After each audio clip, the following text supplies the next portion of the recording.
Hello friends, welcome to Vince Talk. In this video, tuturuan ko kayo kung paano mag-register sa LTMS portal ng LTO. I-guide ko kayo dito kung paano kumuha ng CDE exam na requirements para sa valid 10 years new license ng LTO.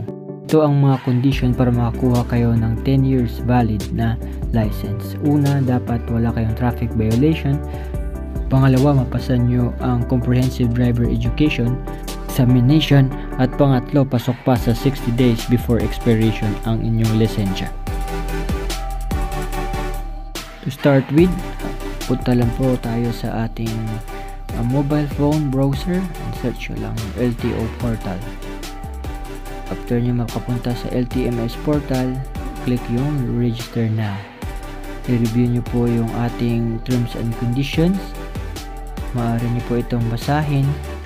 And pagkatapos nyo itong mabasa or ma-review, is i-click nyo yung accept terms and agreement, and i-click nyo yung security code na nakasulat. Click nyo lang yung next after nyo ma-input, and then enroll as an individual. Pagkatapos nyo, kunin nyo yung lisensya nyo at type nyo yung yes. Tapos maaari nyo isulat yung license number nyo na makikita sa harapan ng inyong lisensya. Ganun din yung ating expiry date na makikita sa harapan ng ating license. Una muna yung year, tapos yung month, and then yung day. Katapos makikita sa likuran ng ating lisensya yung ating serial number. After nyo maklik next, mai-input yung pangalan nyo. Makikita nyo na naka-record na sa LTO yung inyong details. Isulat din natin yung pangalan ng ating nanay nung sila ay dalaga pa, yung kanyang last name, kanyang first name, tsaka yung middle name. Maaring dapat isulat yung tama at accurate na data para sa tamang details ng information. Sulat nyo na rin yung inyong email address kung saan dito masisend yung link ng ating application sa portal pagkatapos ng ating fill up. Isulat lang natin yung ating email address na accurate na details. After that, magkaroon tayo ng prompt na nagsasabing successful ang kanyang registration. And then punta lang tayo sa ating email, mag-send doon ang LTO ng link, at yan ang i-click nyo para sa verification ng inyong account. Maaari nyo nang i-login ang inyong account. After nyo mag-login, makapasok na tayo sa LTMS portal ng LTO. So see, ito na yung portal. Dito nyo makikita ang driver's license renewal course na kung saan dito tayo magte-take ng online exam. As you can see, meron dito nakasabing renewal application, mga advice. And then makikita nyo na nakapasa na ako 72%.